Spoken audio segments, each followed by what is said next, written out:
What's good with it, BlakGooseTV family? Double salute. As always, your boy Fluence Boxing is back in the building with the surprise late night stream on the Fluence Boxing side of the game. Look, y'all, this is how I'm feeling. This is what I thought was right. In my own head, I'm like, look, okay, I did the videos. Make sure y'all check that out. They preparing right now. Make sure y'all look at all the content. I got some great reaction videos coming out tonight, and definitely want to hear your opinion on everything that was going on. So make sure you check those out. Drop a comment, all that good stuff. But I was like, man, I still have so much I want to say, so much I want to talk about, so much that I want to get to when it comes to the boxing news, and when it comes to presenting anything to the Black Goose TV family. It's like, okay, yeah, I could wait till tomorrow, but the energy is on point. If you want me to be 100 with you, yeah, there were some things I could have got into tonight. You know what I'm saying? It's the week, but at the same time, it was like it wasn't that important. So I pushed that shit off. I'm like, yeah, let's go live. You know what I'm saying? I don't plan this to be too long of a live, but I have a couple of topics that I want to definitely get into. I'm gonna discuss with the family, see what y'all think about it. Hopefully, if anyone hops up in here, if you got any topics y'all want to drop up in here, drop the topics. I'm listening. I'm paying attention. I would love to discuss them. But with that being said, I'm here on the late night side of the game on a Wednesday night. We almost at the weekend, so I love that too. With that being said, man, if y'all come up in here, man, show your boy some love, man. Hit the like button below. Subscribe to the channel. Road to 5K, man. We trying to get there, man. It's a long journey and a long road. I'm one of them rare guys when it comes to the Fluence boxing community. And I said Fluence boxing community because I'm one of the rare guys when it comes to it. In my own head, I'm like, damn, the journey is slow, but y'all showing love, so I love it. So with that being said, notification gang, comment if you get up in here, whatever the case may be. Remember too, I'm gonna brag about this real quick because you know what I'm saying, I'm gonna get all this. Let me get all my brag, all my bullshit and all that shit out. You know what I'm saying, get it out the system within the first at least 3 or 4 or 5 minutes, right? By the way, we're gonna be dropping a lot more clips this weekend, so y'all look out for the clips too, because we're gonna go crazy with the clips. But I just like to be like, I told y'all, man, over the past weekend, man, this last weekend, you know what I'm saying, the Demetrius Johnson fight versus Adriana Moraes too, man. I had a couple of technical difficulties, and I was like, what's going on? And I was like, I'm going to get this fixed, but I'm still doing this live stream, and it was a great time. I had a lot of fun. I wanted to do something Saturday night, same thing. I was like, I'm going to get this fixed for y'all. I'm going to have it fixed. Y'all see I'm back. I'm here. Everything is fixed. We good. And also, too, from here on out, man, y'all better be ready because I'm telling y'all right now, by the end of the year, there's going to be some pretty big improvements when it comes to the channel, just quality-wise. Cut ups, how things are expected, clips, all those type of things. Everything is in test mode right now, so I'm trying to get used to all the new stuff because I do everything myself. So I'm just trying to get up, but y'all just be ready. By the end of the year, it's going to be absolutely an absolute amazing improvement. You know what I'm saying? It's not going to be nothing crazy, but it's going to be enough where you guys notice it. You're going to appreciate it, and I'm going to continue to do that. Long-term Black Goose family members, y'all know me. I've been saying for a long time, we're gonna improve. And there was a long time I was saying that, and the quality was worse than this. But we've done it. We do it. You know what I'm saying? Just give me my time. Give me my time. But I promise you guys, we're gonna keep elevating, keep moving, just support your boy. And you already know what it is. Anyways, now so let's get into these topics, man, because I'm not trying to make this live stream long-winded in any type of way. If you guys want me to be 100 with it, even though I know I can talk, but I'm not trying to make this long-winded. I just want to try and get into these joints, pass through them, go to the next one, and just kind of give you guys my thoughts because, you know what I'm saying, they were heavy on my mind. I was thinking about it. I was like, yeah, I could wait. I can hold off. I can talk about it maybe tomorrow. But it's like, what if I don't feel like talking about this tomorrow? What if there's some news that I really want to talk about that I think is really interesting that, you know what I'm saying, I want to bring to the forefront? What if that's the case? So it's like, let me just go ahead and get this out tonight. Yeah, it's late on my side of the game, but it's almost the weekend. So let's go ahead and do it. So I got some things I want to be on. Oh, we got Dub Right Side in the building. Make sure y'all come up in here, man. Hit the like button. We got Dub Right Side in the building. That's perfect. So I'm on a time limit tonight, Dub Right Side. I'm gonna try and stick to it. So I'm gonna bring you. We gotta bring you in the chat though, because you know what I'm saying, it's always better when we got more than one opinion as always. So I'm gonna drop the link for you. I'll have you hop in. Give me 1 second. It's always good to have more than one opinion in this joint. But I do got some. I got some topics that I definitely want to hear you guys' opinion on. And anybody else that's gonna hop in here, easily hit the link if you guys want to join. And then also too, if you don't want to join, that's fine. Stay in the chat. If you got any topics you want to talk about, you can drop it if I'm on long enough for that to be on. But all right, so the first thing I do want to get into, no problem, you know what I'm saying, get in here when you can. The first thing I want to get into, y'all can already see, is Luis Ortiz versus Andy Ruiz. All right, and the reason why I'm going to do it is obviously because we're having it this Sunday. This is the first thing I do want to say when it comes to this happening. I actually want to applaud PBC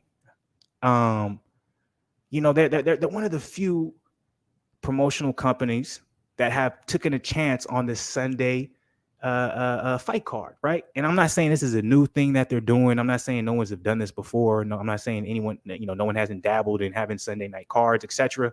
Yeah, of course we've had it, but as of lately, it seems PBC is really when they feel like the card is right, or when they feel like they have the right person to do so, or maybe when they feel like it's a little bit too much going on the Saturday before.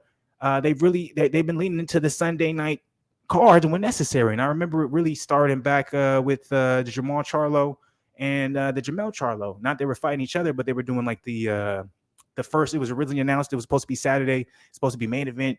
Jamal Charlo versus at the time, goddamn Korbrov, excuse me. And then it was supposed to be Jamel Charlo versus Tony Harrison. But they ended up splitting it up. Well, no. They actually did have that fight, but the second fight, excuse me, so the Tony Harrison versus Jamel Charlo 2, and then Jamel Charlo versus Adams was Jamal Adams. Yes, Jamal Adams. They were supposed to fight on the same Saturday, but then they ended up breaking it up. So that was kind of like the first real dabble where it happened. Then from here on out, you see the Gervonta Davis, fights. Some of their fights happened on Sunday, excuse me, and then also, Jake Paul. Even though I don't want to put that in the same category, whatever the case may be, but we're now seeing Luis Ortiz versus Andy Ruiz happen on a Sunday, and it's very interesting to me because, when you really look at the situation, there's not really a big event happening this Saturday when it comes to boxing or UFC. You do have a very good UFC card happening, but that is during the earlier in the day. That's for US time. It's around I think it's around 3, 4, 5 o'clock, something like that. But it's not going to be affecting Andy Ruiz versus Luis Ortiz. So it's very interesting. I wonder why they chose to go Sunday for this fight. I'm not mad at it. For some reason, I actually like it a little bit better. I like when combat sports, they switch it up when the time. That's why I really enjoyed the Demetrius Johnson versus Adriano Moraes card on that Friday night. It was kind of refreshing. We had a Friday night card. I didn't expect it to be as good as it was. It was absolutely amazing. And then I had my Saturday, So it was a good time. So I actually enjoy those. So as long as the card's good and the fight delivery, yeah, of course. Who was there to complain? Excuse me. So I'm going to share this right here with you guys. Of course, we had the open workout with Andy Ruiz and Luis Ortiz. As of right now, we do not have the footage of Andy Ruiz posted yet. At least I looked around. I didn't see it. Maybe you could see it on Twitter or something like that. But, on the YouTube side of the game for the most part. But I like that there was this little clip that was posted when it comes to it, because I know the full live workout is already out, of course. I didn't want to go through, watch the whole full live workout, things like that, public workout, excuse me. I just, obviously react to the clips when they come up. But apparently in this particular clip, Luis Ortiz was doing his thing. Andy Ruiz was watching. His dad was watching. Interesting. This is my first time too seeing Andy Ruiz's dad. I don't think I've ever seen him, come to the forefront when it comes to interviews and things like that. I expect him to be a little bit bigger because his sons are so big. Andy Ruiz is a big boy. His brother's a big boy. He wasn't that big. It was interesting, but who knows? Maybe lost weight or something like that. But let's check this out right here. Let's see how Luis Ortiz is looking. I haven't seen this clip, by the way.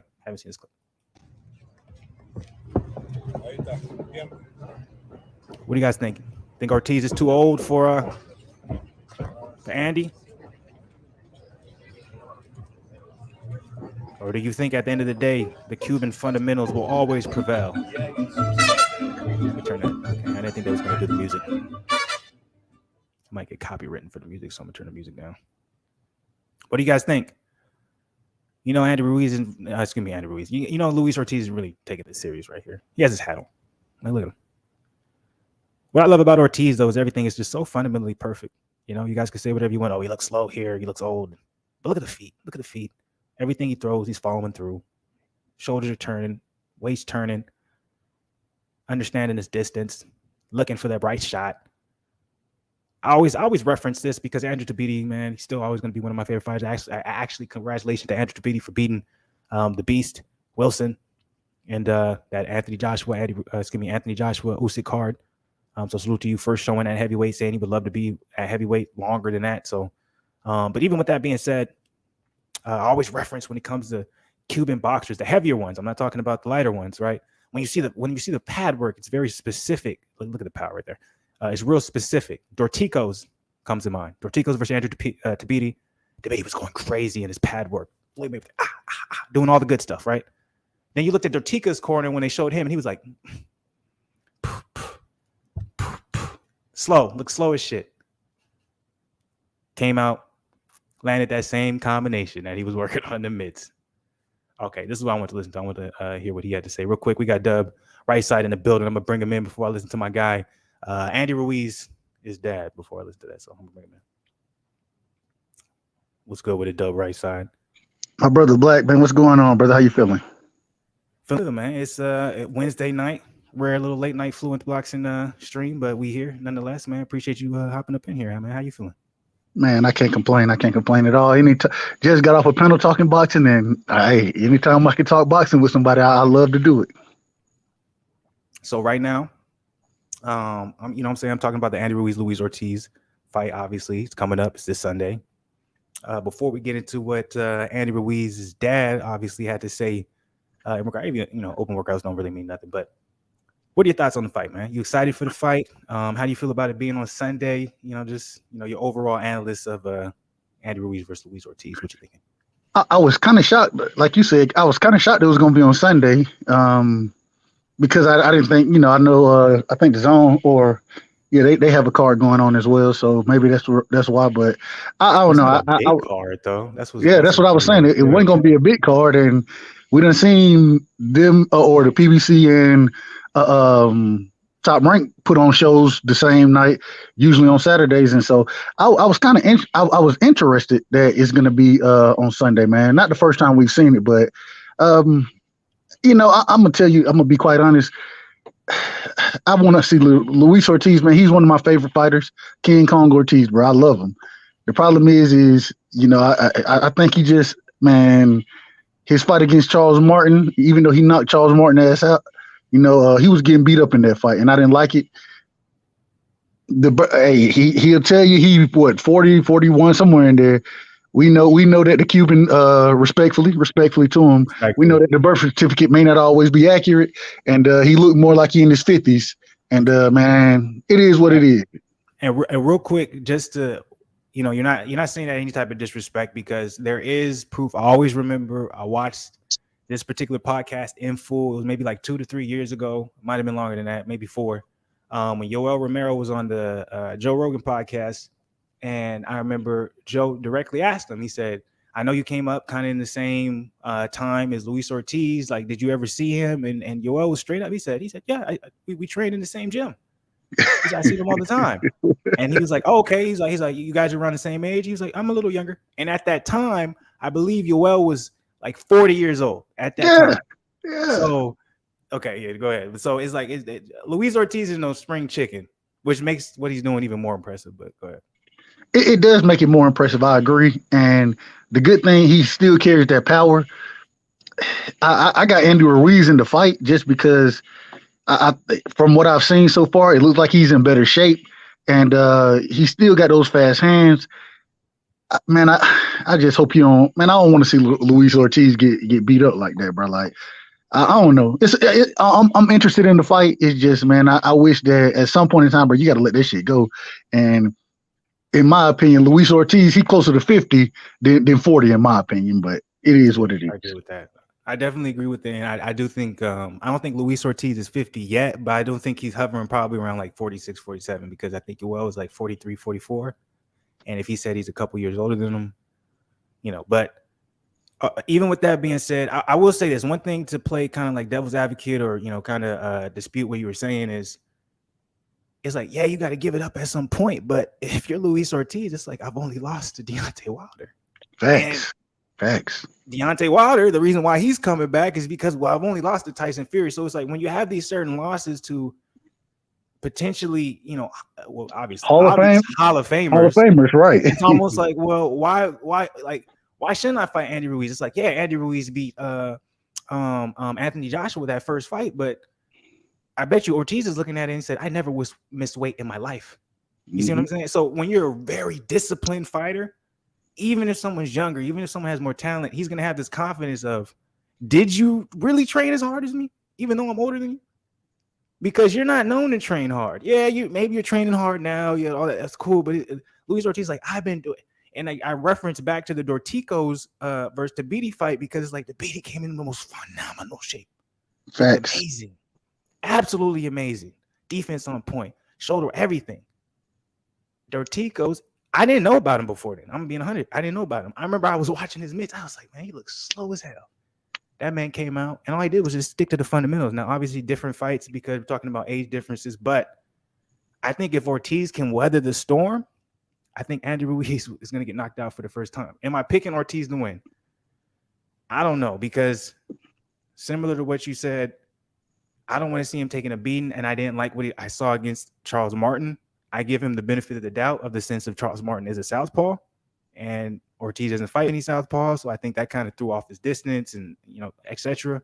That sounds like an excuse. It can be, but what I do want to say is Andy Ruiz wasn't able to put Chris Arreola on his knee. Agreed. He wasn't even able to put Anthony Joshua on his knee off of just a pow, you know what I'm saying? Off of just a one-punch knockout. He hit him on the back of the it's not back of the head, excuse me, the temple. So he messed up his equilibrium. Joshua was never able to, get that Recover together. from it. Ruiz, then he put him down. You know what I'm saying? So does Ruiz have that one knockout punch power? Maybe against lower level opponents, but I'm gonna have to see it against Ortiz if that makes sense. I don't think he has the one knockout punch power, but the accumulation, man. He does. Once again, for him to be his size, he got really fast hands. You know what I mean? And so, I just, man. And once again, I'm like you.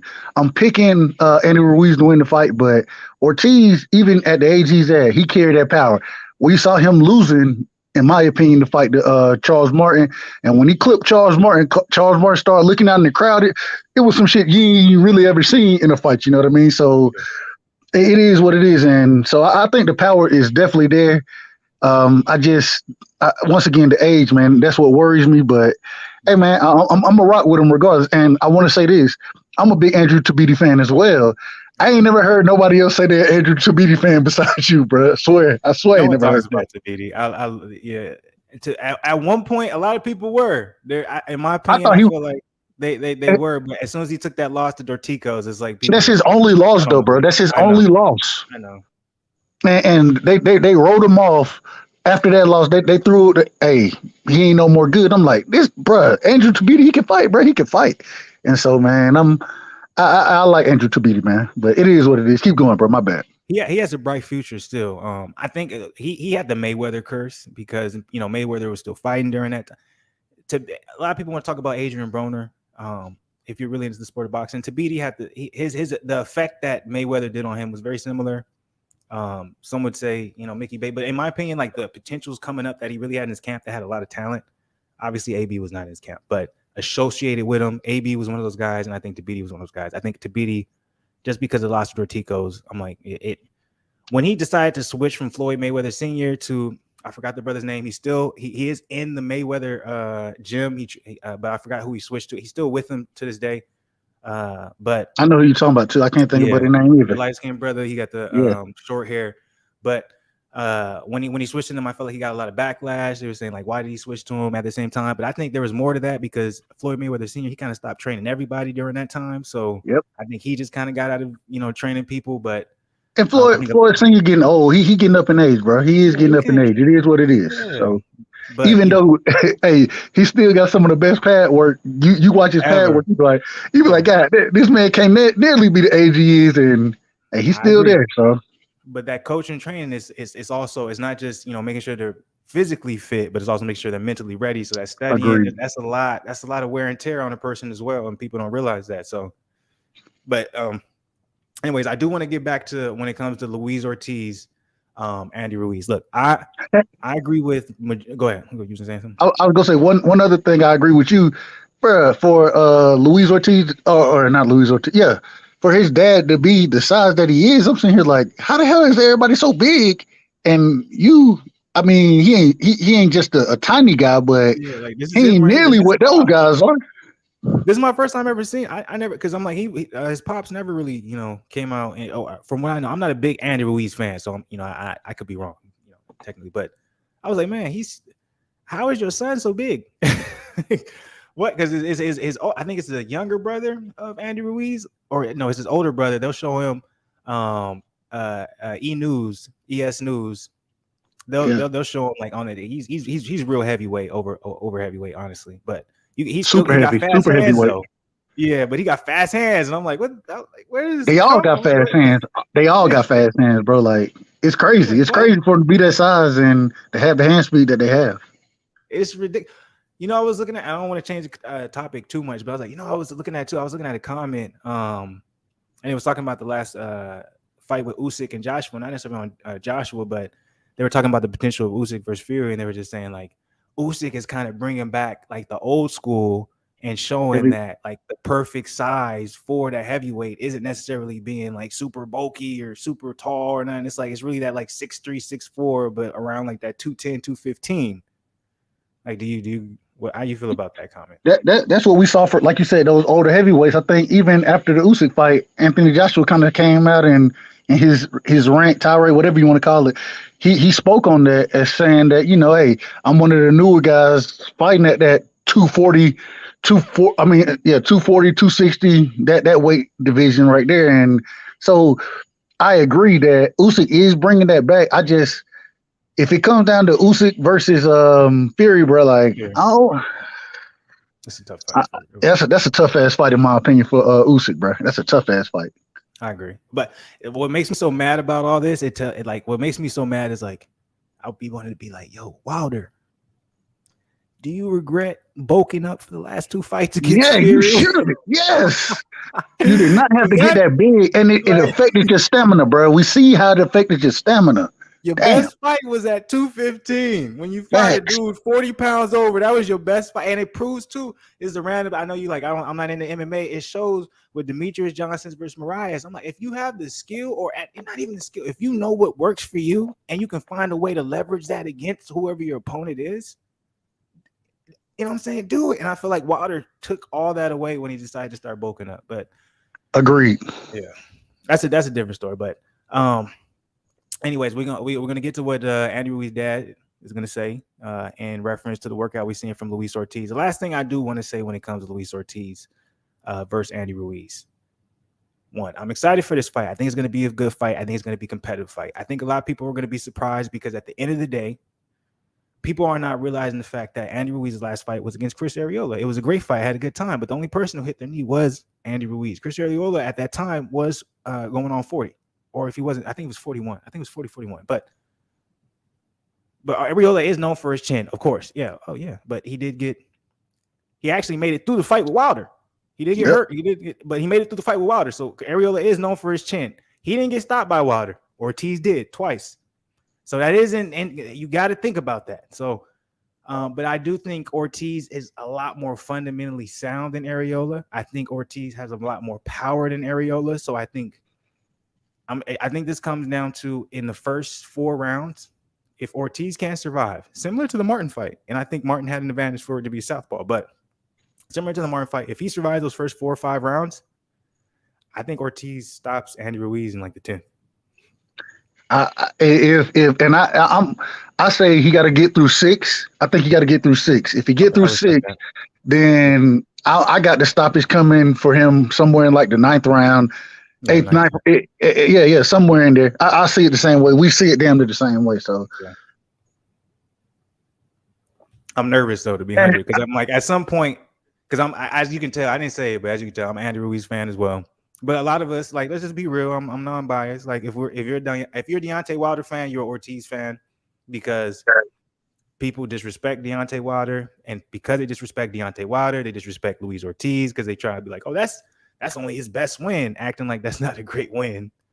But go ahead. And what we saw Ortiz be able to do, or it's not Ortiz, excuse me, Ruiz, what we saw Andy Ruiz able to do against AJ, bro, like once again, the man can box, you know what I'm saying? He can punch. He a good ass fighter, bro. And my problem is the footwork. It seems to be there to some degree for Ortiz. The problem is once you get up in age, you look good, you know what I mean, in these open workouts or whatever. But when you in the ring, bro, it's totally different. And the footwork against Charles Martin, it looked to be very limited. Although I agree with you, the southpaw, Southpaw. Yeah, it, that's it, why it, I it feel like was it a was difference. like It that. was a huge difference in fighting the southpaw, and he ain't fought many southpaws. I can't really name another one that he fought off the top of my head right now. You know what Me I'm saying? neither. So, but at the end of the day, man, I'm interested in the fight. I'm excited for the fight, and I think it's gonna be a good fight.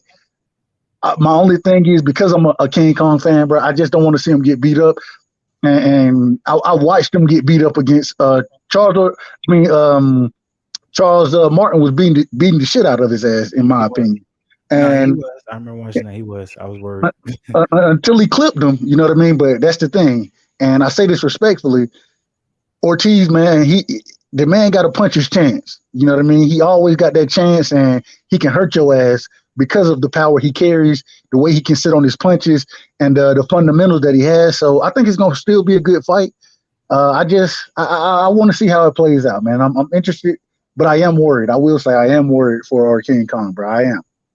Can you argue though too? He does have a puncher's chance. He can sit down on his punches, but you can also argue the fact that it's not only that he has those puncher's chances. It's not only that he can sit down his punches, but also he's very fundamentally sound. I'm like, yeah, his feet aren't what they used to be. You can tell the feet are slower. The feet aren't under him like he used to be. Like you usually used to him when he was a little bit, on the spring chicken side of the game, however you want to say it. But you can still argue that the fundamentals never go away. The last thing that goes with age is power and the fundamentals. And the fundamentals, facts. So he's always going to have that. Yeah. Is that going to be superior to Andy Ruiz? Where he's a great boxer, he's fast, he's athletic, but he's not a better. The one thing about Andy Ruiz, his hands are fast, but his feet are slower than his hands. Is that going to be a problem? It could be. It could be a big problem. And defensively, Andy Ruiz, just to be honest, he ain't always as defensively responsible as he needs to be. And so, yeah, if he goes out there, he let his hands go too much early in that fight, bro. Like he can get clipped. And that's a good point. I didn't think about that. Yeah, one thing about Ortiz, bro, if he can land these shots on you because of the fundamentals, because of the delivery system that he does have to get his power off, he always has a puncher's chance, a fighting chance in the fight, bro. So I think it's still going to be a good fight, man. I think it's going to be a good fight. But I'm still, like I say, man, against my better, I ain't gonna say my better judgment, just looking at it and trying to be logical about it, man. I'm picking Ruiz to win the fight. And I respect that.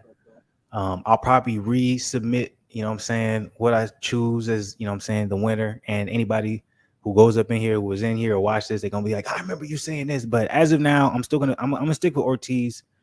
It's just something about the Cuban fundamentals, man, when it comes to those heavier fighters. It's like even as they get older, as long as their chin is still there, they'll weather the storm and they'll land. So I got Ortiz by 10th round TKO. I think Andy Ruiz has been on a journey ever since the Anthony Joshua loss, to try and get in shape.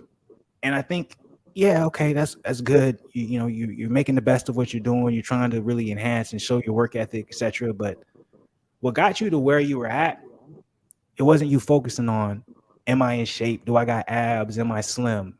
It was about you focusing on your boxing fundamentals. So me personally, I question, I'm like, what is more the focus in camp? Is it more you making weight or you being at a certain weight or looking a certain way? Or is it focused on the boxing foot? I always remember what Floyd said about Timothy Bradley, man. He always said, man, you during his career when Timothy Bradley went to fight Floyd so bad, and Floyd was like, man, you look like you more interested in how you look than how you fight. And it's like, I'm trying to figure out, is that what's going on with Andy Ruiz? I don't know, but the only thing in this situation, and I agree with what you said about Tim Bradley, but the thing with Ruiz is that I feel like if he's in better shape, you know what I mean, it can enhance his boxing ability. Because a lot of times, even though he was able to box, because of the fitness, the shape that he was in, you know what I mean, it hindered him. And so if he can come in better shape, I think the boxing ability is there. And so at the end of the day, man, I think it comes down to the punches he can take versus what Ortiz is going to be able to take. And I think he's going to land more. I think he'll land more shots if it goes to a decision. You know what I mean? He's going to win the decision, but because of the power and the fundamentals and the delivery system, Hey man, Ortiz is a live. King Kong is a live dog, bro. He's a live dog in this fight, and you can't count him out. You can't count him out. It's gonna be a good time, and it's like we go back and forth on Spur. We're really we in agreement because we both we're both King Kong fans. It's like yeah, you can name more tools or ways that King Kong can get the win, but at the end of the day, it's like Father Time, it's undefeated. So at some point, Father Time is gonna swoop in and be like, all right, Ortiz, man, look, you've had fun, but come on now, we gotta chill. So. I do realize that, so I'm not going to be over exaggerated or try to dispute you to an extent. It's like I got to respect that. I'm worried myself. I think this is a very tough fight for Ortiz. Even with this fight happening, Ortiz is talking about he wants to have a Wilder trilogy. You don't want that.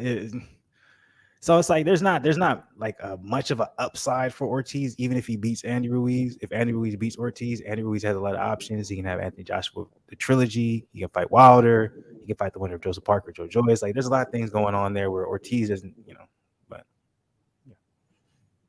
No, I agree. It's a lot of possibilities, and hey man, especially with Deontay coming back fighting Helenius, this really sets the table as far as who we have a chance to see next. You know what I mean? Because I think the Usyk Fury fight is going to get made. If that fight gets made, it take those fights off the table. So then it comes down to the winner of this fight. You know what I mean? Deontay Wilder. I think he beats Helenius, and so it comes down to those individuals. Like you said, Joe Joyce versus Parker. That fight it's a circle there. But I will say, man, I'm happy that the heavyweight division. It's been to some degree in shambles for a few years, but it does still seem to be somewhat intact right now. And man, I'm interested in all those fights, man. I'm interested in all of them. I think too, it's like we want to criticize all these different components of when it comes to competitors, but competitors always make things better when it comes to entertainment. Even though we want to criticize, oh, we have these celebrity boxing matches, these YouTube like boxing, all this bullshit, like. But it makes us as boxing fans really appreciate when we have these real fights come together and be like, man, this is the fight I want to see. So it makes us more entertained, want to go. Like, yeah, we had a couple years that went bad for the heavyweight division, but was it really that bad? Like, we're blessed. Like, I feel like we're blessed that we're in that same era as like when Mike Tyson and Lennox Lewis, like the people. Like when they was going through that, I feel like we're kind of having a resurgence of our own in that, or maybe I'm hyping it up because no, you're not hyping it up because what we've seen so far, just this year, especially after this Usyk AJ fight, you know what I mean? With Fury still being here, ready to compete with. I think he just came out with the knockout against Dillian White. You know what I mean? And Dillian White, he's coming back as well. Yeah, I was about to say White wants to come back. He ain't tripping on that knockout. You still got Chisora. He's still talking about fight. He trying to go fight Zhang. And man, it's a lot of good fights. Daniel Dubois wants White, Dillian White, and Derek Chisora. People ain't talking about Daniel Dubois, 25 years old, power in both hands.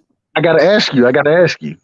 So Daniel Dubois, or and if you had to pick one, and you say this is the individual I think is going to be the next big thing in the division, and I think these two fighters, well, really, I'm gonna give you three because I like Tony Yoka as well, and so I'm going Tony Yoka, Daniel Dubois, or Big Baby Anderson right now, Jared Big Baby Anderson.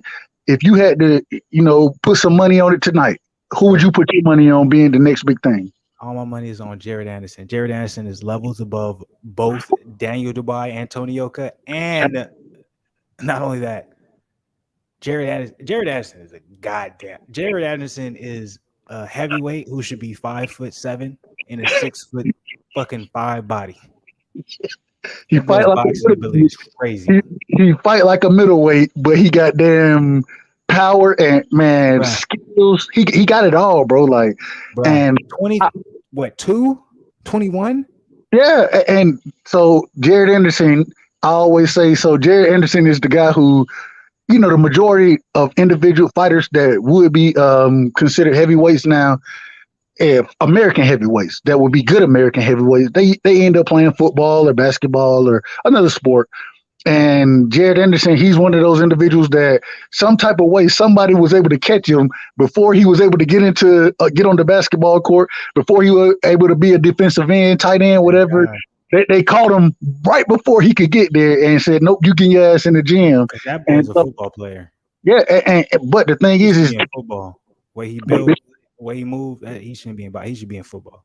but all of the fighters, American heavyweights that we've been seeing recently, they've been in other sports and they didn't pick up boxing until 19, 20, Mm-hmm. and later in their life. Whereas Big Baby Anderson, he been boxing since damn near what 10, 11, and so when you have that opportunity and you have the skill set, the size, bro, I'm with you. If I had to put my money on it, man, and I ain't gonna It's lie not to even you, I'm a close. big Tony Yoka fan. I love Tony Yoka, even though he did lose that last fight. That's what I'm saying. I used to be until he lost that last fight, and I said, "God damn, UK, I love y'all, but y'all heavyweights be disappointing me They sometimes." disappoint the shit out your ass.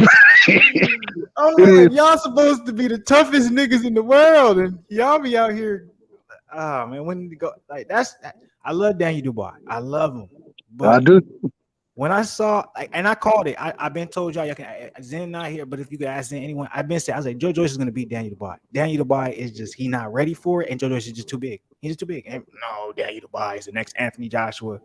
Lost off of a jab. He got a broken orbital bone on his eye off of a jab. But the problem is Joe Joyce got one of the best fucking jabs, you know what I mean, in the heavyweight division, if not the best But, jab. but the thing is, it's like, a lot of people understand Joe Joyce isn't from the UK, but his main representation is a UK promoter. Agreed. So he has a lot of hate that he doesn't deserve because a lot of the people who know about Joe Joyce isn't American based. So they say he's slow, his jab doesn't look good, he doesn't know how to box. And I'm like, how many dudes who are 6'7", weigh 240 plus pounds can motherfucking do a double backflip and move around it? Like, just because it doesn't look good to the eye doesn't mean it's not working.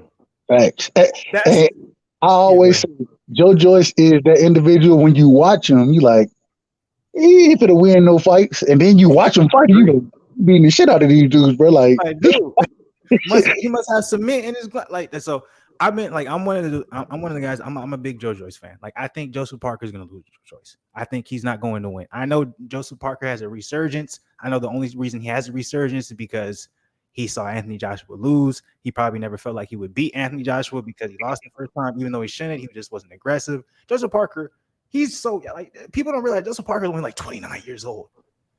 But the dude sold his soul when he fought Anthony Joshua, in my personal opinion. So I don't think Joseph Parker has the willpower to withstand Joe Joyce. Joseph Parker's going to get finished the first time, in my personal opinion. I don't know, but man, against Joe Joyce, bro, I ain't gonna lie to you. I got Joe Joyce winning that fight as well, and I like Joseph Parker. He a good he a good fighter, but One of my favorite fighters, man. he ain't I don't see him doing too much with that jab, and you know I still question his chin, bro. I still question that shit. So it is what it is.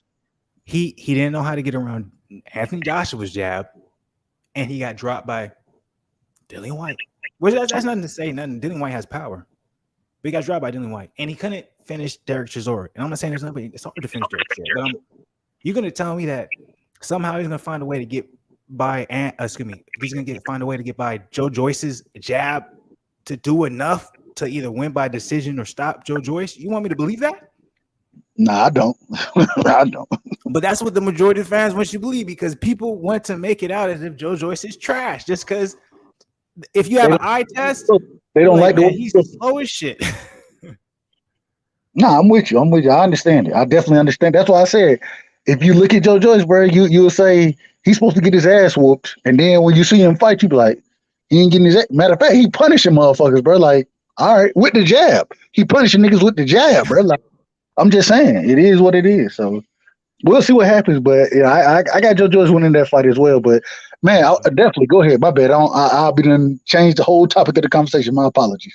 Nah, honestly, it was me too. What I want to do real quick, let's go ahead. I'm gonna go ahead and let young Andy Ruiz's dad finish what he's talking about. Then we're gonna get into the next topic because we didn't allow him to say what he wanted to say. So let's allow him to say what he wants to say. What's your prediction?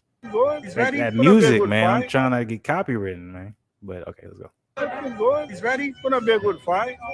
What's your prediction? We wanna knock them down, bro. We wanna knock them out.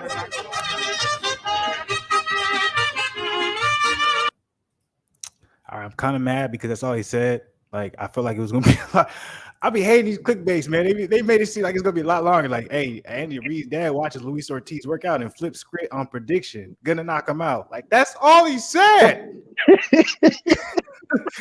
Like, nigga, I thought he was gonna elaborate. Like, oh yeah, we're gonna knock him out. We're gonna do this. I see this from. So anyways, I respect it. But how you feel? How you feel, Doug Brightside, about Andy Ruiz's dad saying they gonna knock out Luis Ortiz? Look at him right there.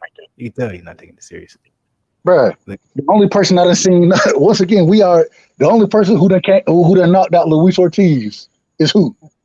The individual with possibly the greatest right hand in boxing, in boxing history, possibly. That's a possible. Losing both fights with him, too. And even losing the fight, that right hand showed up. And that's Deontay Wilder. I mean, that's what he does. It is what it is, but yeah, if you're gonna knock him out, bro, I want to see it. I want to see it because at the end of I ain't gonna lie, I really don't want to see it. But if it happens, I still, I'm there for it. But at the end of the day, man, Ruiz, bro, he don't have knockout power like that, but he does have the opportunity to overwhelm him. He can do that, and so yeah. Let me ask you this. I want to ask you a quick question. Yeah. Charles Martin versus Ruiz, if you had to compare the styles, the fighters, who would you say is the better fighter, has a better chance in that fight? Okay, so in my opinion, you said who? I think Charles Martin had, from what I saw from Charles Martin against Ortiz, bro, I thought that you couldn't have had too much of a better showing outside against the way you got stopped. You know what I mean? So, okay. But that's just my opinion. So no, I understand where you're coming from. Like, I'm gonna be 100. I am going to be unbiased. So, Andrew Ruiz is a better fighter than Charles Martin. Okay, he is naturally, fundamentally wise, he's a better fighter than Charles Martin. This is the thing that comes into question with Ruiz, though, and nobody can ever dispute, or they can try and dispute. But there's going to be instances where you can definitely, show otherwise. But is he more dedicated? Does he work as hard as Charles Martin? That's the thing. You see what I'm saying? Charles Martin has always proven to be taking the sport very seriously. Andy Ruiz is shown to understand that he has an absolutely amazing boxing ability, started from an age where, everything is, definitely muscle memory, and, his ability is, you can't question it. But I think that's the question when it comes down to Charles Martin and Andy Ruiz. Andy Ruiz is more talented in my opinion, excuse me. His fundamentals are better, etc. But in my personal opinion, I do think Charles Martin works harder. If he's put in place, he will work harder. But at the end of the day, Andy Ruiz is a harder fight. He is. I'm not gonna downplay that. You can definitely not say, you can't do boxing science, you can't do MMA science. That doesn't work. But at the end of the day, we always do it no matter what. Anthony Joshua did knock out Charles Martin. You know what I'm saying? In a very amazing fashion. Andy Ruiz beat Anthony Joshua, but then he also lost to him as well. So, and I will say, in my opinion, because of the type of fighters that they are, the styles were different. I don't know, man. It's just, and we're talking southpaw. That doesn't matter. Like when you have orthodox to southpaw, like I really think, and that's one thing that I know Zen would argue, like that wasn't a real knockdown. It was a flash knockdown. The same way I would argue that with Keith Thurman and Manny Pacquiao, where it's like, yeah, it happened, but a lot of times that happens because of misposition or misplacement, or I'm fighting a southpaw and I'm orthodox, or I'm a southpaw and you're a southpaw. I really do think Ortiz got caught, and he was careless in the beginning because he was comfortable and he felt like he was way better than Charles Martin. But he just so happened he didn't necessarily calculate the fact that, well, Charles Martin came in really ready, and he was a southpaw, and he was able to land something that you didn't expect to land because you don't usually fight southpaws. Like I really saw that. I feel like Ortiz in this fight, Brad, he'll be able to see certain punches coming.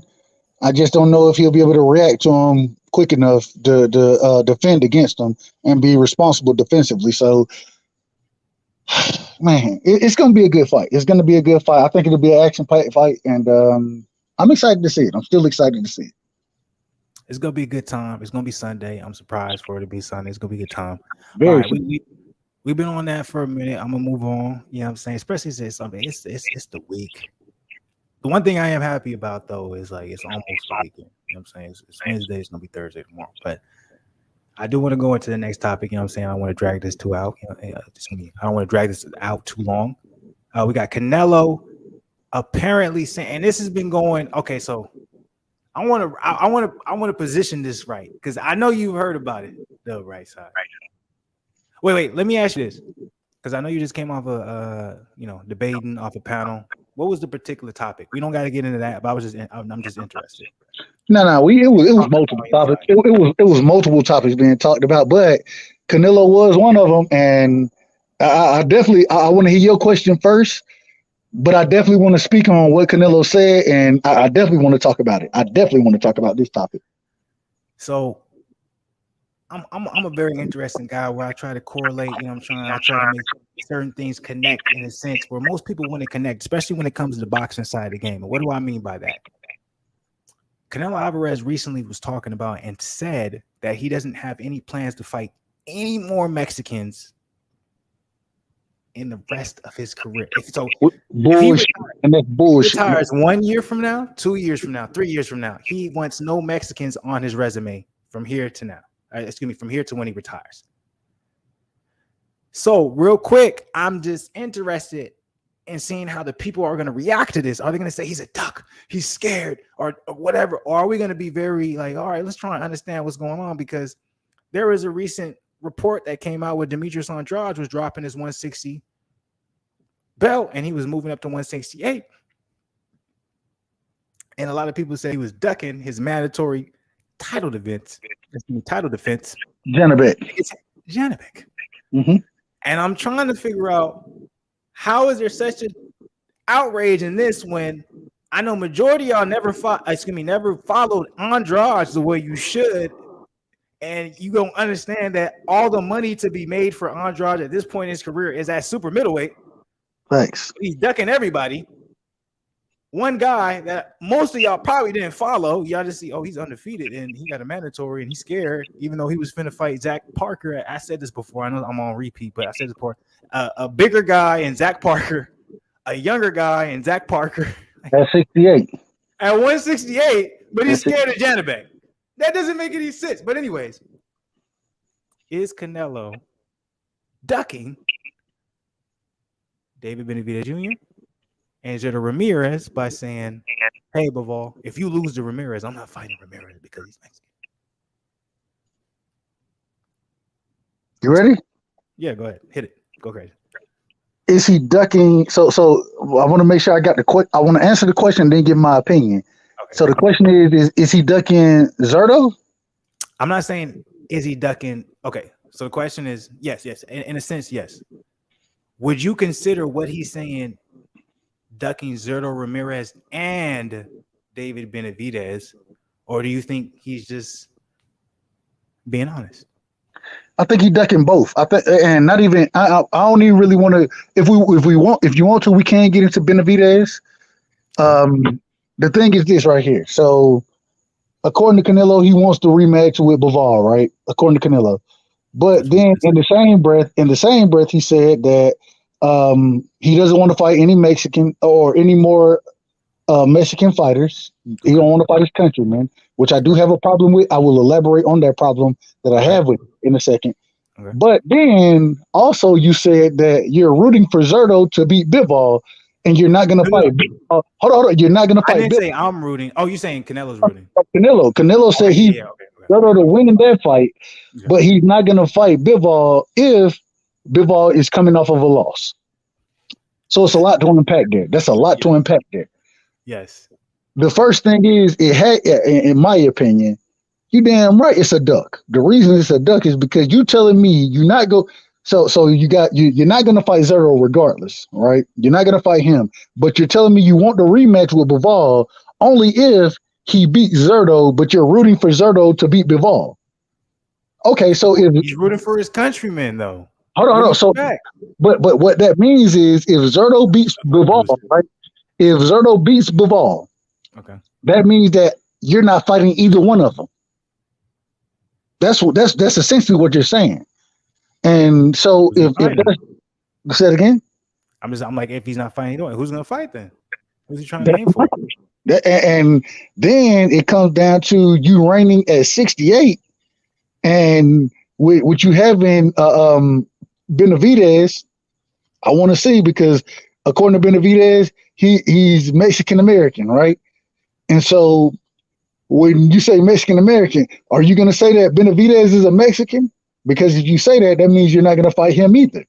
And my problem with all of that is, my first problem is as a Mexican individual or a Mexican fighter, you and the cash cow of the sport, you should want all of these brothers that you're talking about that you're not going to fight. You should want them to get paid regardless. And who's the cash cow? You are. So if they fight you, then that's going to be their biggest bag. So why wouldn't you give them the opportunity to get their biggest bag? You're going to get paid regardless. You're going to get paid in any fight you make. Yeah. So why would you give them the opportunity to get their biggest bag if they're your countrymen? And if you love them so much, why wouldn't you give them the opportunity to make the biggest bag that they can make fighting you? That's my first problem. The second problem is go ahead. My bad. No, because I want you to go into your second problem. Because real quick, because I got to do a bathroom break. But I want to ask you a question, so you can go into elaborate while I do. It's probably gonna be like a 1 minute 30-second absence. But I want you to go into the second point. Remember your second point, please. But I also want to add into this. When it comes to Canelo saying what he said, how do you think the boxing community would react to someone like I don't know, Demetrius Andrade saying, "Hey, I don't want to fight." Bud Crawford, Eric Tank Davis, any of these. And we don't got to even keep it specific. What if what if Nyayo Anu? He said, I don't want to fight I don't want to have that fight. What if he? I don't think they're the same nationality in a sense, but but you know what I'm saying? Like, what if they were saying, like, I don't want to fight my fellow countryman because he's my countryman? Tyson Fury, what if he said that? And he didn't want to fight Dillian White, whatever the case may be, or AJ said that, or whatever the case may be. What do you think would have been the response to this? And also hit your second point, please. Give me like 1 minute. I'm gonna go. You good, bro? You good? I'll cook for a second.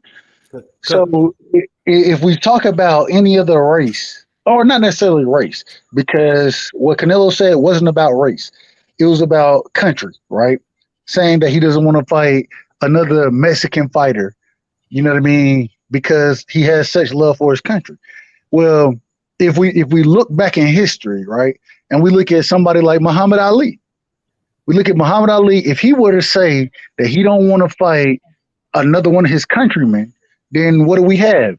The rope-a-dope is essentially, it never happens, because he's not going to sit there and fight a George Foreman because they're countrymen. You know what I mean?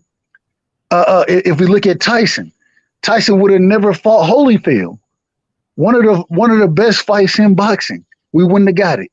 If we look at it again, Roy Jones never would have fought James Toney. Never would have fought what's my brother's name? Oh damn, Tarver, Antonio Tarver.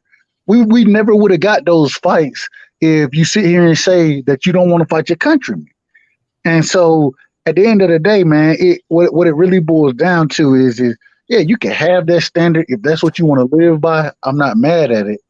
But at the same time, if the biggest fights, and when you're growing up, right, when you're training for the Olympics, when you're fighting in certain tournaments, the majority of the time you're fighting within your country, and you're fighting countrymen. You feel me? Canelo built his career off of fighting Mexican fighters. He fought a ton of Mexican fighters, and now all of a sudden he doesn't want to fight them. And so when that happens, especially when he gets to the top of the division, when you get to the top of the division, when you are the cash cow, you should be trying to put these brothers on as much as possible. And what we're seeing from Canelo right now is he's not trying to put his brethren on. He's trying to take money out their pockets. And so at the end of the day, man, what it really boils down to, and I'm glad I kind of want to save this for Goose to get back. I want to save this. Like I said earlier, if we had other fighters saying the same thing, we would have never got some of the major. Imagine if Ray Leonard, or excuse me, Sugar Ray Robinson would have said, "I ain't fighting none of my brethren. I ain't fighting my countrymen." We wouldn't have got some of the greatest fights that we've ever seen in the sport of boxing. You know what I mean? If Bud Crawford would have come out and say right now, "I'm not gonna fight my countrymen," then we would never get the EJ fight. And from what I'm hearing, there's a big possibility that fight is taking place November 19th. I'm looking forward to that fight. We'll see. You feel me? I'm looking forward to it. If they were to say these type of things, Keith Thurman, he'd be off the table. Bruce Ennis would be off the table. And so it's very hard for me to give you leeway when you say that those type of things after you've built your career off of fighting Mexicans, Canelo, you know what I mean, early in your career. And then, I mean, it's hard for me to see it. And so I don't have a lot of respect for that. It seems like, in my opinion, especially at the level that you're at. And my last point, think about this. If Tank Davis come out and say, "I ain't fighting no American fighters. I ain't fighting no American fighters." If he says that, and I'm sitting here like, okay, well, Devin Haney is the top of 135. You the top of 135. I want to see y'all fight. Nope, that fight ain't gonna happen because I ain't fighting no Americans. I'm gonna be critical of them. I'm gonna be like, bro, what the fuck what are you talking about? Why would you say it? I don't care what your heritage is. I want to see the best fight the best. And so for Canelo to say it, bro, it sounds very duckish to me. If you go back and look the first time he originally said this, Zerto Ramirez at 60, or was it? It was 68 at the time. 68 at the time, I believe. Zerto Ramirez was there trying to fight him. And I'm sitting here like, what's the problem with you fighting me? You done fought Mexicans respectfully. You done fought them to build your career, and you fought them, what is he, 50? I don't know what he is, 52 and something, 52, 1 and 2 or something like that. But you've built your career fighting these dudes. So now all of a sudden, when you're at the top of the sport, you're going to say you don't want to fight these guys? No, you should want to fight them. And the reason you should want to fight them is because they're the best. Outside of them being the best, also because at some point in time, Canelo, you got to pass the reins. It is what it is. Age takes. Father Time is undefeated, and so why wouldn't you want to on that? Your brethren? Why wouldn't you want to pressure there? It doesn't make sense to me. It doesn't make sense. So Dub, I want to build on that real quick. I want to give appreciation to my guy Damian Hernandez, Estrada. Estrada's been a long time Black Goose family member, man. I haven't seen you around a minute. Good to see you back in the chat. But he made a very interesting point. I know you're not on the MMA side of the game like that, Dub, right side, but he did say Usman didn't want to fight Izzy because they're both from Nigeria. Nobody has a problem with that. I don't see why people don't have a problem with Usman not wanting to fight Izzy, but people have a problem with Canelo wanting to fight Mexicans. I don't want to respond to that. I want to allow you to, Dub, right side, respond to that. How do you feel about that? I know you're not really into the MMA game, but it's still combat, and that is a very good point. Usman said, "I don't want to move up and fight Izzy, even though I want to fight at middleweight because of the Nigeria thing." Izzy said, "I want to fight at heavyweight because France and Ghana, they're in Nigeria." Why doesn't anyone have an uproar in that? But when Canelo says, "I don't want to fight my brethren, from Mexico," why do they have a problem? Like, what? Excuse me. What's your response?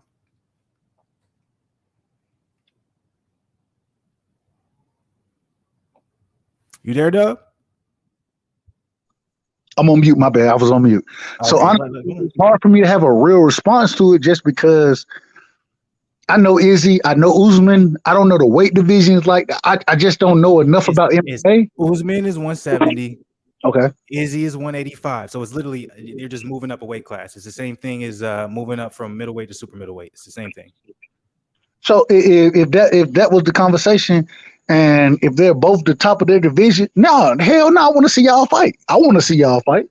And only reason I can't be critical is because I didn't hear it. I'm not tapped into the MMA that way. So I really can't be that critical because I don't know all the stipulations there.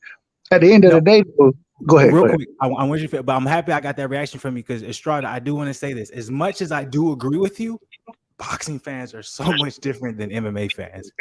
we like MMA fan because I'm in both worlds. MMA fans, we like when we look at the game, we're like, who has the most skill? Like it started Brazilian jiu-jitsu, all that. Like we don't really look at that like that, so it's not a big deal.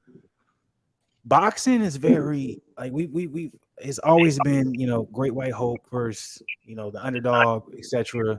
So it's like it's very been race based. So when it comes to an extent where we have someone saying, I'm not going to fight my fellow brethren, we've never had that in the sport of boxing. Exactly. No one's ever said that because we understand how much money can be made from Ayo, and let me not even put it Mexican. Ayo, I'm from Compton. Yo, I'm from Brooklyn. That's money right there. Get the fuck in the ring, bro. Fight. You know what I'm saying? Fight. My That's bad. the difference between MMA and boxing. MMA is so like the culture is from like different regions of the world where I understand that yes, boxing is the same way, but in the sense of when it comes to fights being put on, people interacting with each other, it's a lot more like in a box. You feel me?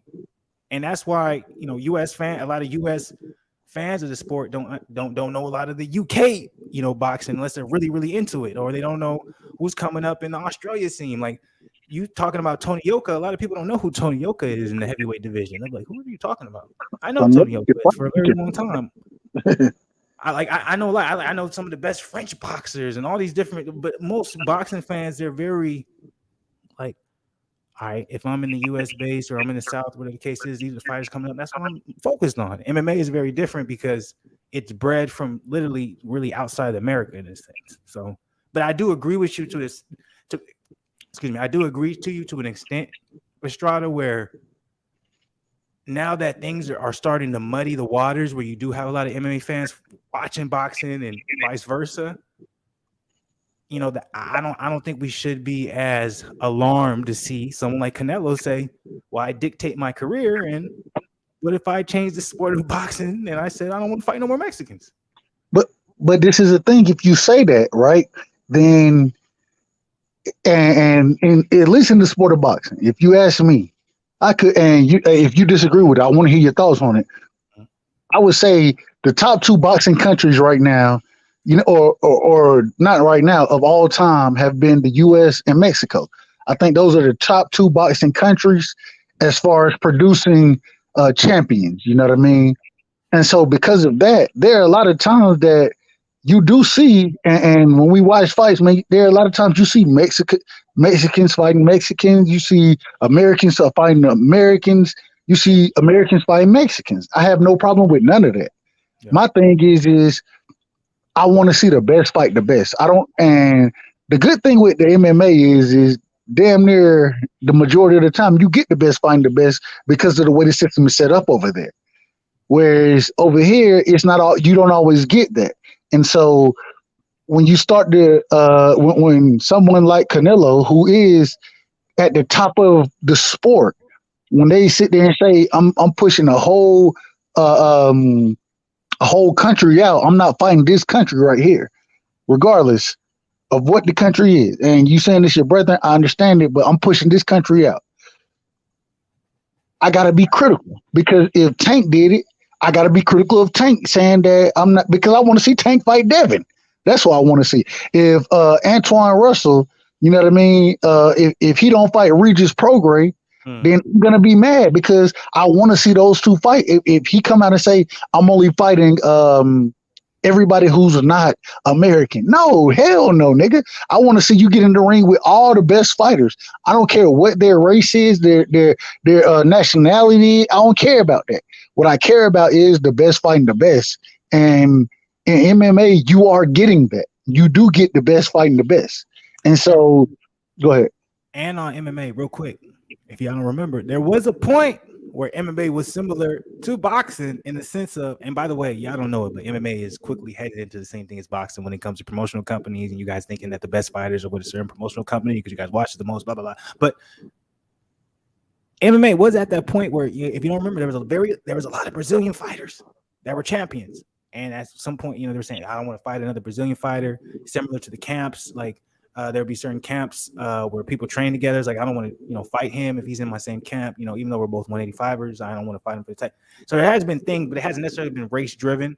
But there has been things in MMA, strictly where it has come, like they tried to do a dispute, but the way it's structured and how the money is trickled down, it's like you don't really have much say. It's like, if you want to keep having this contract, make the money, be in the position you are, you have to fight who I put in. And let me say this. Shakur Stevenson, he came out, he was talking about Devin and Tank Davis. And he said, in the perfect world for him, he want to see them beat all the other guys and then face off against each other, right? I was like, hell no, I don't want to see that. What I want to see is, I want to see y'all mix it up. The reason I want to see y'all mix it up because y'all the best in the division. And so at the end of the day, it's going to be the same with Canelo. If you're gonna campaign at 68, you know what I mean, David Benavidez, he got to be on the radar, bro. He got to be on the radar. You know what I mean? If you're gonna move up and fight at 75, the winner of Zurdo Bivol. If Zurdo win that fight, you need to fight Zurdo, bro. Fight him. By the way, Snipers put me on Zurdo. I wasn't aware of Zurdo. I'm a fan. I'm a bet. Y'all be talking about, like, man, y'all be talking about debating. I know my shit, but I'm like, it's Sniper. I know that's the OG of the channel. Hopefully, you see that's the OG. He that nigga was undefeated amateur pro, like that. Amateurs, I said amateur pro, amateur. Like that nigga has done. He has made a lot of money on this channel with his predictions. So it's Sniper. That's the dude that put me on Zurdo. On that, real quick, Dub. I like that you did that transition real quick. I'm gonna get to Lou's comment. What if a black fighter said, I won't fight another black fighter?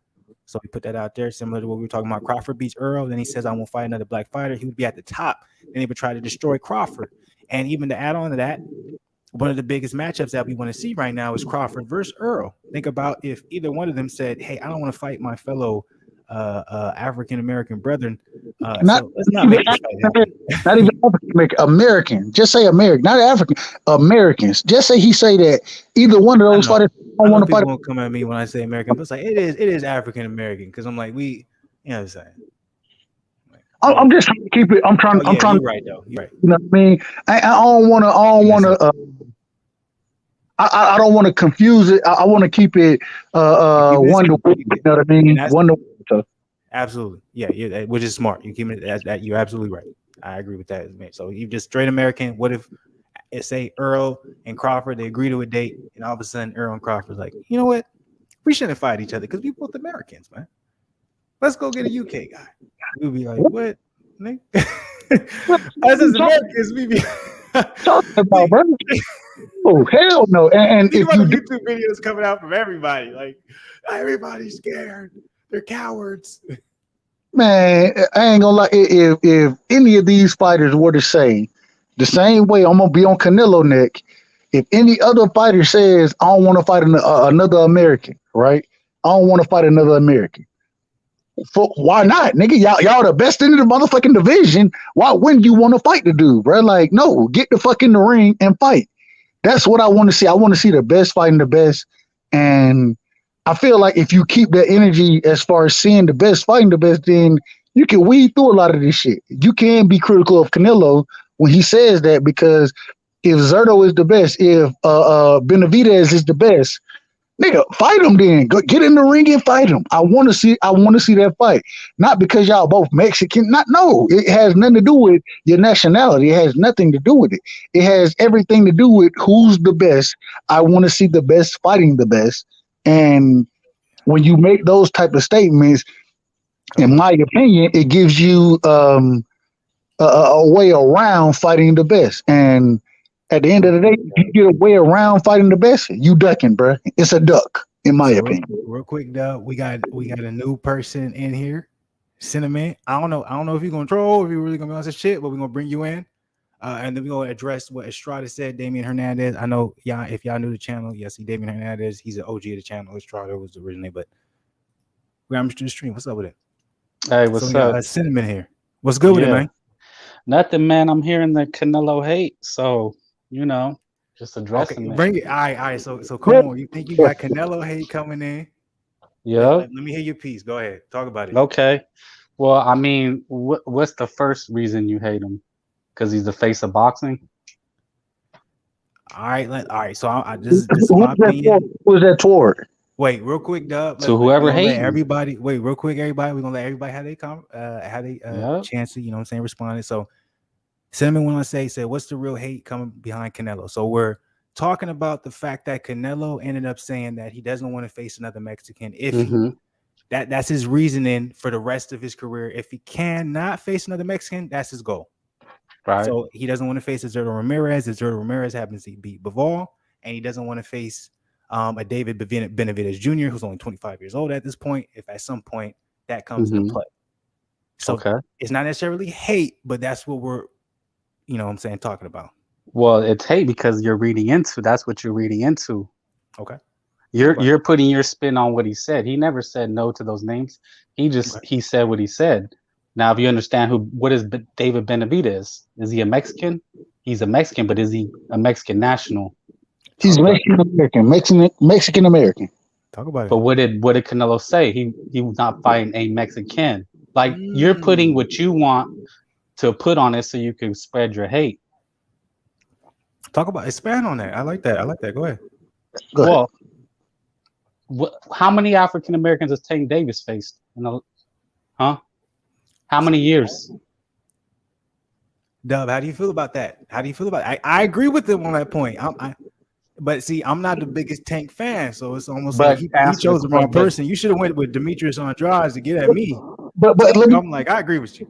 No. Let me respond to it. I want to respond to it, and I agree. Keep it short and simple, so we can go back and forth with it.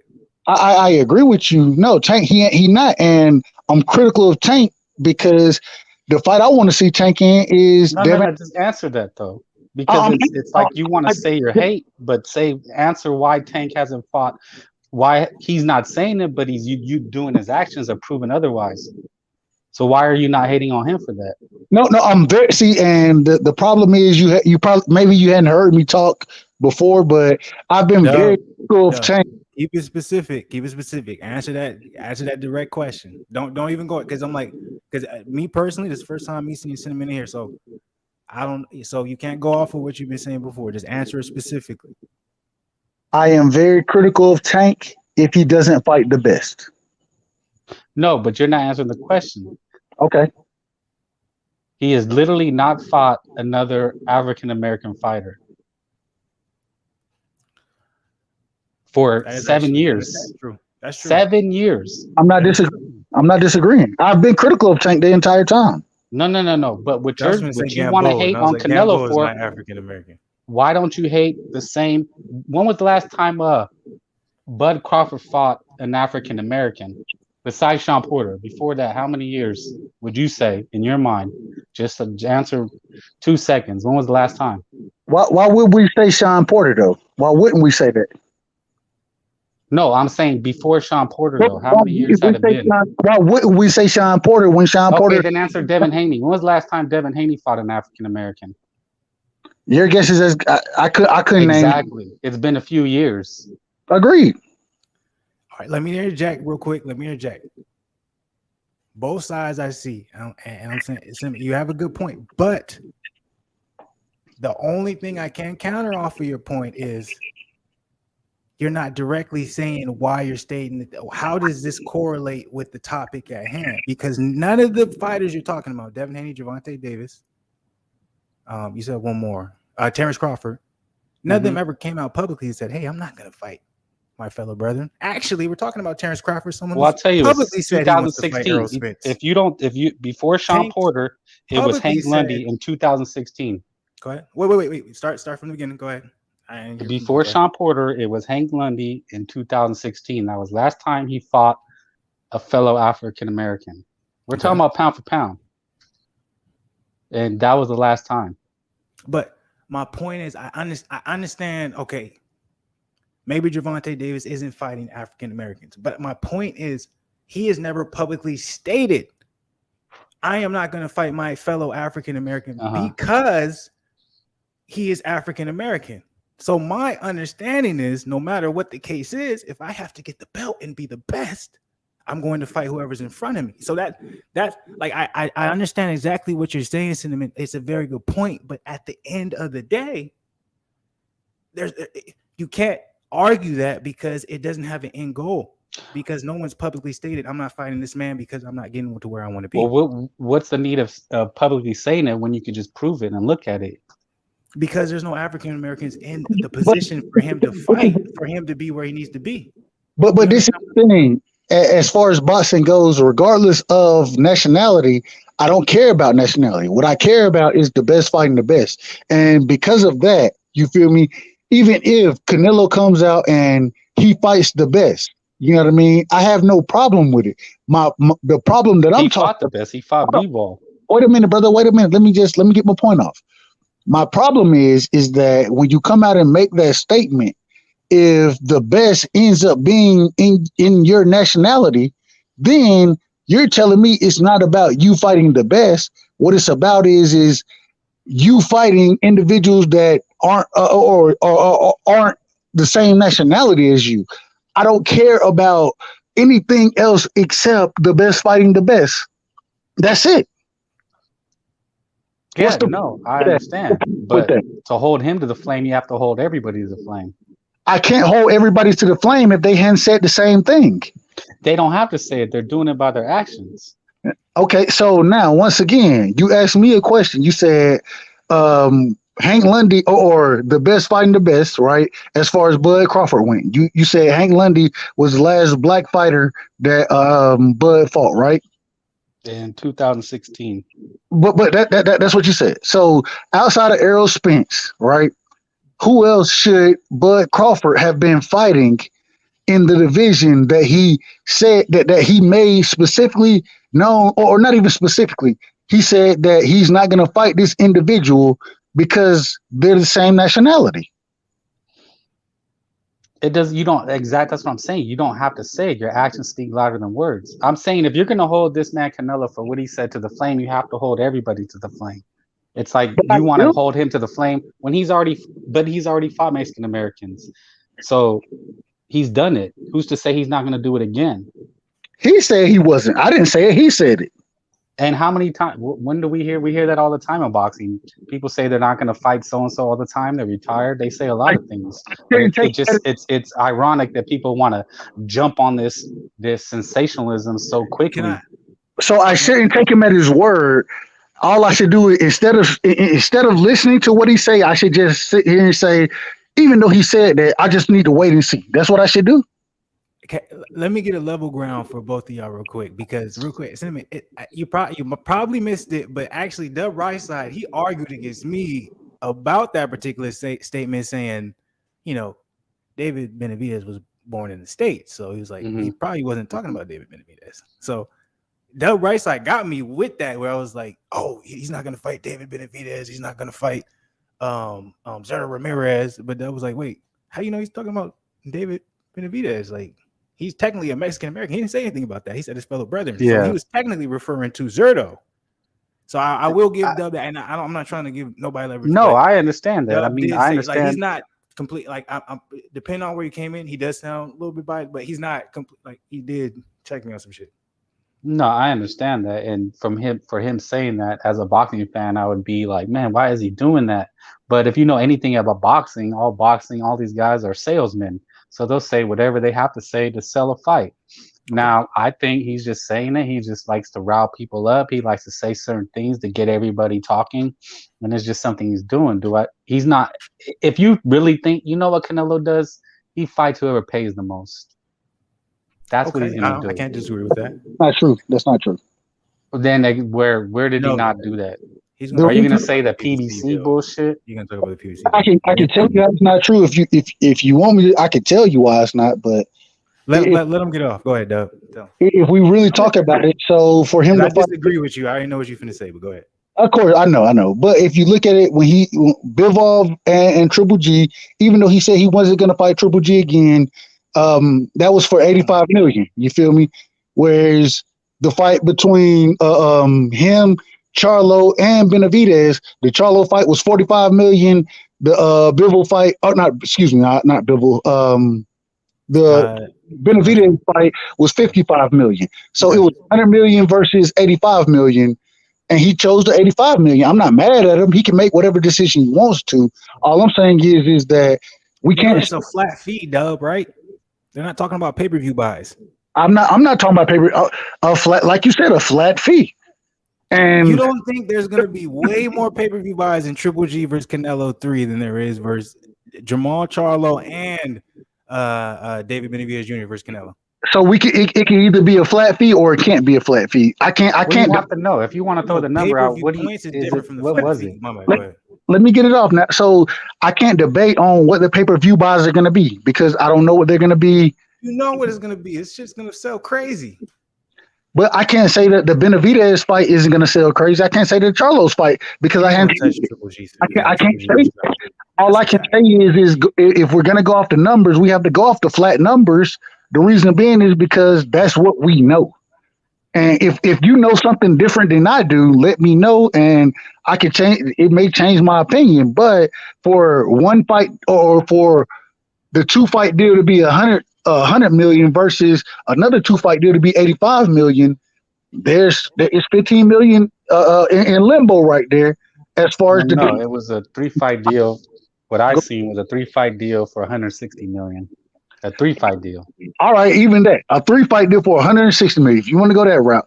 Charlo, not Charlo, Spence being the third fight, yes or no?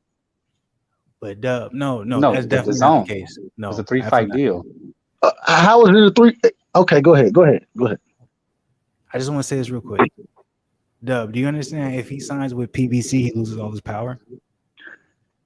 He already fought on the PBC, bro. He fought Caleb Plant on the PBC. He fought a 1-fight deal where he co-promoted, and he was only able to have that leverage because of the backing he had from Eddie Hearn and Matchroom and DAZN. Do you understand that? Do you understand? Other than that fight, PBC has never ever made a deal with Eddie Hearn and Matchroom. I cannot speak on back end money the same way I can't do it for Bud Spence. I can't speak on it because I don't know it.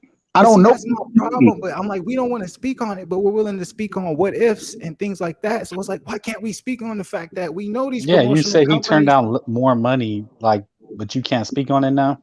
Yeah, I'm like, and it's not me. I'm not trying to get nothing, but what I'm saying is we have to acknowledge the fact that yes, we may see an upfront number, but do you understand the type of relationship Canelo and DAZN and Eddie Hearn have? They co-promote. They split everything down the middle. You know how much money Canelo's making right now? For him to go over to PBC, he's literally saying, okay, goodbye to probably like 50% of the profit. I'm not crucifying Canelo for taking that fight, bro. I'm not. I have no problem with it. Once again, I have no problem. All I'm saying is when you sit here and say these things and saying that you're not going to fight countrymen, when you say that, and then when we see a fight where these fights are being offered, right? And the great thing about it, I want to say the great thing about it, listening to Canelo, you know what I mean? He said that, and we brought this up. I think I brought this up earlier, Black. He said that he's not going to fight Bivol if Bivol loses to Zerto, but he's rooting for Zerto, right? And he's not going to fight Zerto because Zerto is a countryman. And so when I start to tie that shit together, bro, it's like, okay, so you told me you weren't gonna fight Triple G ever again, but you're doing that now.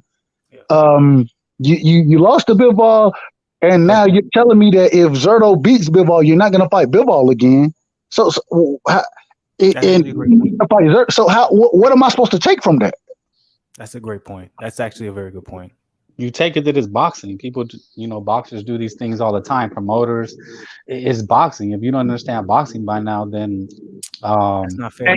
Any other fighters are going to be critical of them as well. I'm going to be critical of them. And my whole thing is Floyd did the same thing to Manny. He was never going to fight him. The needles, this, but when the money came, he did it. Floyd, though. But you think but he fought him. Exactly. That's what I'm saying. That Canelo could say whatever, but it's boxing. Whoever pays him the most is who he's going to fight.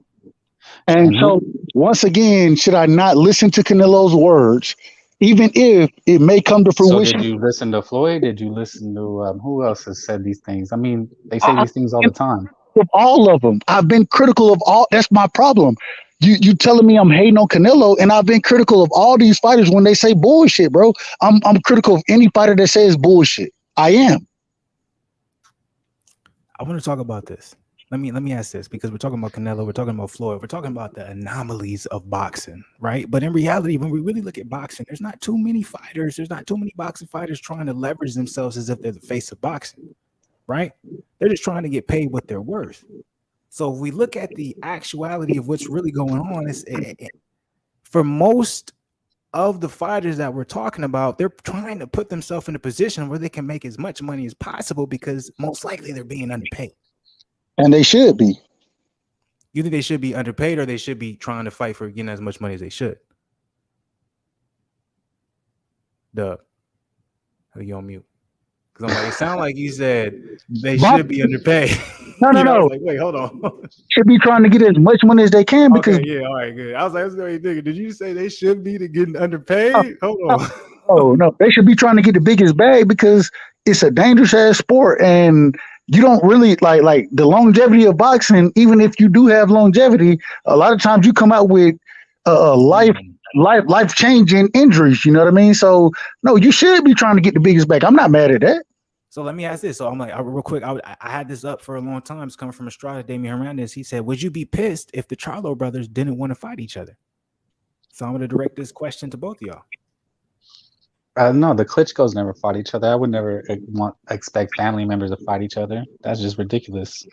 Yeah, brothers are a little different. Now, I'm gonna answer. I'm gonna say, yeah. The question is though, how are we gonna say that?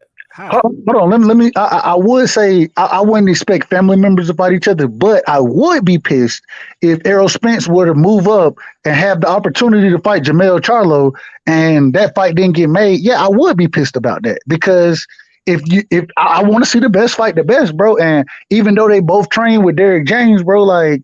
Nah, fuck that. I want to see. If you in the division, bro, mix it up, bro. Mix it up. Respectfully. I agree completely. I think there's a misconception when it comes to the fact that when we criticize fighters in the sense of when they talk about their fellow countrymen, because I think there's so much race relation behind the fact of boxing. Different, but it's different when it comes to MMA and when it comes to mixed martial arts, because that's coming from it's like they understand it's coming. There's so many different martial arts coming from different parts of the world. It's like that's already integrated into the sport. When it comes to boxing, it's like there's an American style of fighting, there's a Mexican style of fighting, there's a there's a UK style of fighting, there's an Australian style of fighting. Like there's all different type of styles where it's like, okay, it actively represents what you're representing, where you're from, etc. And so you have already these ties. And like me personally, like I don't like hearing Canelo say it, not because, I don't, I feel a certain way. I wouldn't like to hear it from anyone because at the end of the day, when it comes to boxing, I think whoever the best is, Yanni, we've had enough problems when it comes to boxing where the best is not fighting the best. So when we have these more, interferences, the ways where we're not seeing who should fight who when they're at the top of the top. It's like why is this like yeah on, but I mean, and that again, Canelo's I'm trying to tell you guys, he's capping, he's just saying it. He likes to get people riled up. Canelo understands boxing, he knows how it works, but it's no different than Floyd Mayweather saying Tank ain't fighting nobody outside the stable. Like this is boxing, bro. And I'm critical of Floyd for saying that bullshit because. But what I'm saying is, but you want to trash Canelo, but we see this with PBC, with Top Rank. They keep things in house, and that's just the way boxing's been. It is what it is. Them as well, bro. That's my problem. And my problem is you think that I'm trying to hate on Canelo. I'm not. I'm just. This was the question that was presented tonight, and it ended up being the topic of conversation because it's recent as far as him saying it, but. I want to make these two. I got a question for you. I want to make a point. Then I got a question. I'm critical of Tank Davis right now because he's not trying to fight Devin Haney, in my opinion. I want to see Tank and Devin fight. I don't care who wins it. I want to see them fight. If Devin Haney comes out and says that he don't want to fight Shakur Stevenson, I'm going to be critical of him because I want to see that fight. It has nothing to do with. And so now I got a question for you. If Bud or EJ, if either one of them come out and say, I'm not fighting any more American fighters, right? Are you going to be critical of them? Well, Yeah, but they've already proven it. Bud has. And so if we can be, and I'm going to be critical of them. I'm going to be critical because fuck, I don't give a fuck if they American, if they Japanese. I don't care what they are. I want to see you fight the best.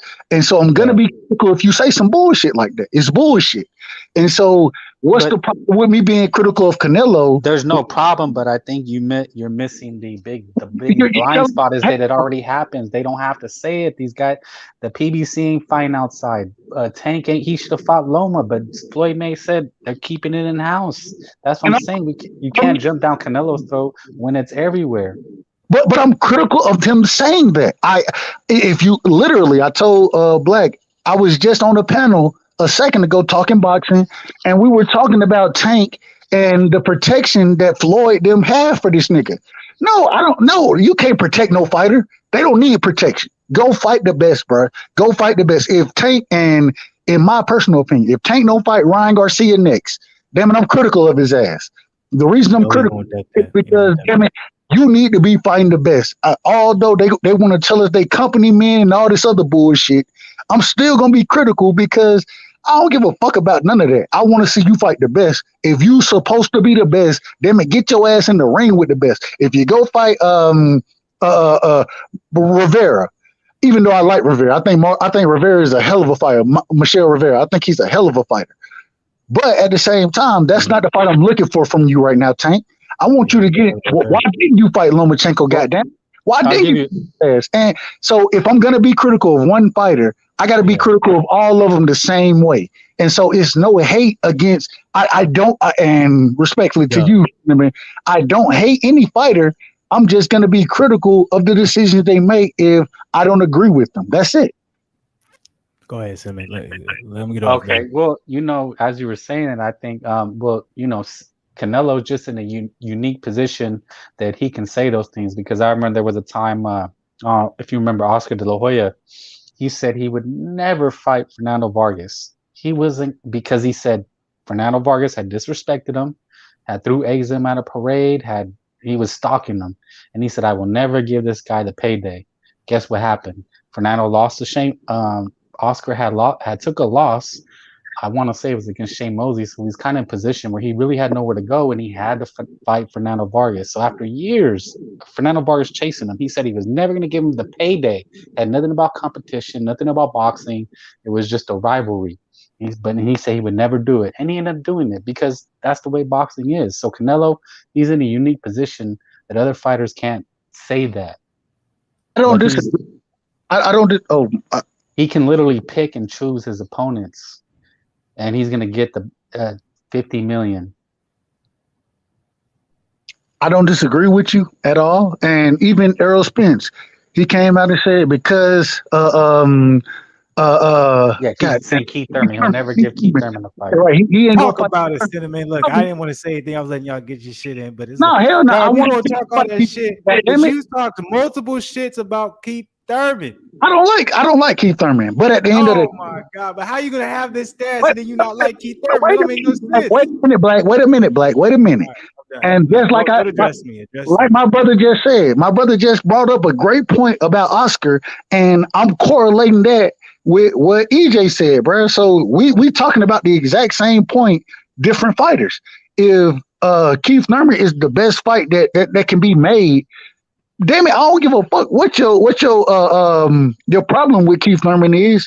Go fight his ass if he's the best opportunity for the fight. If he's the best opposition, if you don't make the fight, damn it, I'm gonna be critical of EJ, bro. I'm gonna be critical of him.